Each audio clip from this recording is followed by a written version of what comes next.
గతేడాది 'సరైనోడు' మూవీతో Boyapati Srinu grand victory సాధించారు. ఇండస్ట్రీ హిట్ సొంతం చేసుకున్నారు.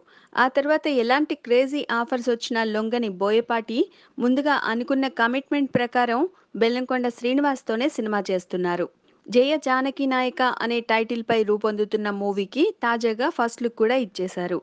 'జయ జానకి నాయక' మూవీ షూటింగ్ దాదాపు చివరి దశకు వచ్చేయగా ఆగస్టులో విడుదల చేసేందుకు కూడా ప్రయత్నాలు జరుగుతున్నాయి. అయితే తన తర్వాత సినిమాపై బోయపాటి ఇప్పటికే ఓ నిర్ణయానికి వచ్చారని అంటున్నారు. అక్కినేని అఖిల్ హీరోగా రూపొందే మూడో సినిమాకు దర్శకత్వం వహించనున్నారట బోయపాటి. నిజానికి బెల్లంకొండతో సినిమా పూర్తి కాగానే మెగాస్టార్ సినిమా కోసం బోయపాటి వర్క్ చేయాల్సి ఉంది. మెగాస్టార్ సినిమా 152కి దర్శకుడు బోయపాటినే అనే సంగతి ఇప్పటికే అనధికారికంగా తెలిసిపోయింది. కానీ చిరంజీవి ఇంకా తన 151వ సినిమా ఉయ్యాలవాడను ప్రారంభించాల్సి ఉంది. ఆగస్టులో ఆరంభిస్తే అక్కడి నుండి కనీసం ఏడాది తర్వాత కానీ విడుదలయ్యే అవకాశం లేదు. అందుకే ఈలోపు ఓ మూవీ పూర్తి చేసేయాలని ఫిక్స్ అయ్యారట బోయపాటి శ్రీను. అలా ఫిక్స్ అవ్వడానికి అక్కినేని నాగార్జున నుంచి వచ్చిన క్రేజీ ఆఫర్ కారణమని తెలుస్తోంది.